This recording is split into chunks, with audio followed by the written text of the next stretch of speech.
In my modern apprenticeship in paint and decorating, I go to college roughly once a month for a week at a time. I'm on site for the rest of that time, getting trained by 3 different tradesmen. They teach me everything I've got to know.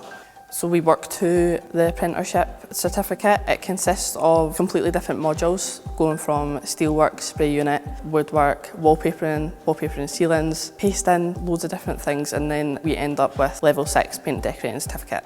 A typical day for me is working with my 3 tradesmen, sometimes another apprentice. It can go from woodworking to priming windows to doing fancy wallpapers. Every day is completely different. At college, it's not all practical.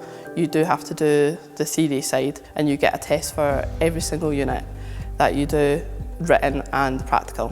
The favourite thing about this apprenticeship is I get many different options. I can be inside, outside, working with woodwork, working with metalwork, get to work with so many different people. It suits me incredibly well and my whole lifestyle in general.